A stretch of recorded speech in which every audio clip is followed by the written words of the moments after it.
حضرت عمر رضی اللہ عنہ کے زمانے میں سارنگی بجا کر گانے والا آدمی بڑی ٹھاٹھ سے رہا کرتا تھا۔ سارنگی بجانے میں بہت ماہر تھا۔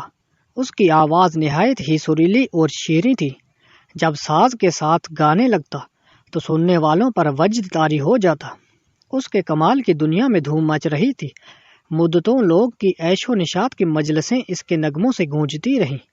آخر اس کی عمر ڈھل گئی، پچھلا پہر آ گیا، بڑھاپے نے ڈیرے آن ڈالے، بیچارے کی کمر جھک کر کمان کی طرح ہو گئی۔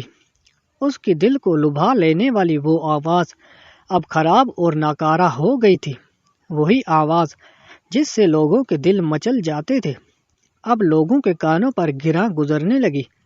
ٹھیک ہے، دن سدا ایک سے نہیں رہتے۔ جب وہ بہت بوڑھا اور ضعیف ہو گیا تو پیسے پیسے کو ترسنے لگا۔ اب 2 وقت کی روٹی بھی نصیب نہ تھی۔ جب نوبت فاقوں تک آ پہنچی تو دل نے ٹھوکر کھائی اور خدا کے حضور میں صدقے دل سے دعا کی، اے میرے مالک، تو نے مجھے زندگی بخشی، میں ایک ادنا اور کمینہ انسان تھا، مجھے تو نے سریلی آواز عطا کی، مجھ پر ہزاروں احسان کیے، 70 سال تک میں نے بڑے ٹھاٹھ سے زندگی گزاری اور کبھی تیرا شکر ادا نہ کیا۔ آج ضعیفی اور بڑھاپے نے میرا برا حال کر رکھا ہے، میں اب کچھ کمانے کا اہل نہیں۔ عمر بھر میں نے دنیا کے آگے باجا بجایا، آج جب کہ میرا راگ اور ساز سننے کو تیار کوئی نہیں، آج میں تیرے لیے سارنگی بجاؤں گا، تیرے حضور میں اپنا نغمہ پیش کروں گا۔ ہر کسی نے مجھے دھتکار دیا ہے، آج میں تیرا مہمان ہوں۔ یہ کہہ کر سارنگی اٹھائی اور مدینہ منورہ کے قبرستان کی طرف روتا دھوتا چل پڑا۔ قبرستان میں پہنچ کر کہنے لگا، ٹھیک ہے، اب میرے گانے بجانے کا اگلا سا ٹھاٹھ نہیں رہا، مگر آج جس کے حضور میں گانے بجانے لگا ہوں اس سے معاوضے کی پوری امید ہے، اس لیے کہ وہ ناکارہ اور نکمی چیزوں کے لیے بھی معقول معاوضہ دے دیا کرتا ہے۔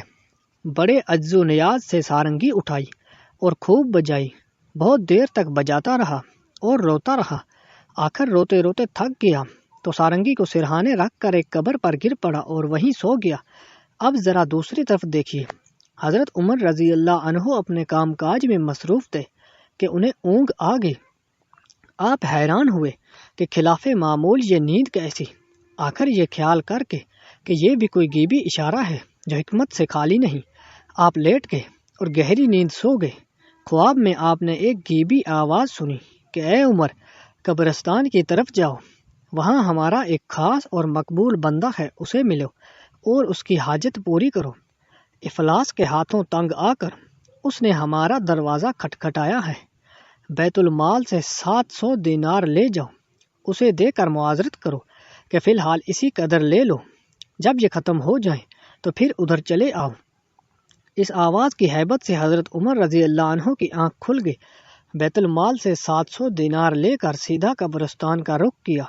وہاں پہنچ کر ادھر ادھر دیکھا، ایک بوڑھے کے سوا کوئی نظر نہ آیا۔ تھک گئے مگر اس بوڑھے کے سوا کسی کو وہاں موجود نہ پایا۔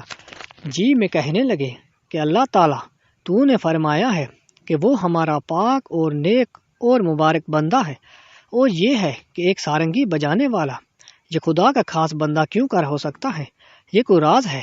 پھر ایک اور چکر لگایا اور جب یقین ہو گیا کہ اس کے سوا اور کوئی نہیں تو سوچا اندھیرے میں بھی کئی روشن دل لوگ ہوتے ہیں، کوئی تعجب نہیں یہی بوڑھا اللہ کا پیارا ہو۔ یہ سوچ کر آگے بڑھے اور احتیاط سے اس کے پاس بیٹھ گئے، ادب کے مارے جگانا مناسب نہ سمجھا۔ اسی دوران میں آپ کو چھینک آئی جس کی آواز سے بوڑھا جاگ اٹھا۔ بوڑھے نے حضرت عمر رضی اللہ عنہ کو اپنے سرہانے پر دیکھا تو اس کے اوسان خطا ہو گئے، جسم پر کپکپی طاری ہو گئی۔ جی میں سوچا اب خیر نہیں، الٹے لینے کے دینے پڑ گئے، یا اللہ تیری دعائی ہے، مجھ مسکن کو بچا لینا۔ حضرت عمر رضی اللہ عنہ نے اس بوڑھے کے چہرے پر ندامت اور خوف کے آثار دیکھے تو فرمایا، مجھ سے خوف نہ کھاؤ، میں تو تمہارے لیے اللہ تعالیٰ کی طرف سے خوشخبری لے کر آیا ہوں۔ دلاسا دے کر نہایت ہی پیار اور عزت سے اپنے پاس بٹھا کر کہا کہ اللہ تعالیٰ تجھے سلام دیتا ہے اور پوچھتا ہے کہ رنج اور غم میں تمہارا کیا حال ہے۔ تیرے گانے بجانے کے معاوضے میں خدا نے فی الحال یہ 700 دینار بھیجوائے ہیں، یہ خرچ کرو اور جب ضرورت ہو تو یہاں چلے آنا۔ بوڑھے نے جب یہ سنا تو تھر تھر کانپنے لگا، چلا چلا کر کہنے لگا کہ اے مالک، میں شرم سے پانی پانی ہوا جا رہا ہوں، میں کتنا گناہ گار ہوں اور تو کتنا رحیم ہے۔ یہ کہہ کر بہت دیر تک روتا رہا۔ جب درد حد سے بڑھ گیا تو سارنگی زمین پر دے ماری اور اسے ٹکڑے ٹکڑے کر دیا اور خدا کے حضور میں نہایت ادب سے عرض کیا، اے مالک، اسی سارنگی نے میری ساری عمر ضائع کروائی، اس نے مجھے غافل رکھا، تو رحیم ہے، تو کریم ہے، میرے گناہوں کو معاف کر دے، میں نے ساری عمر گانے بجانے میں تلف کر دی، مجھے اب ہوش آیا جب کہ زندگی کا سورج بالکل ڈھل چکا ہے۔ وہ اسی طرح روتا جاتا تھا اور اپنے عمر بھر کے گناہوں کو شمار کرتا جاتا تھا۔ حضرت عمر رضی اللہ عنہ نے فرمایا، اب کافی رو لیا، ذرا میری طرف توجہ کرو۔ بوڑھے نے نہایت ادب سے حضرت عمر رضی اللہ عنہ کی باتیں سنی۔ ان کی روحانی توجہ کا یہ اثر ہوا کہ فنا فی اللہ ہو گیا۔ الحمدللہ۔ اگر آپ کو ہماری یہ ویڈیو اچھی لگی تو لائک اور کمنٹ کر دیجیے اور چینل کو سبسکرائب کرنا مت بھولیے۔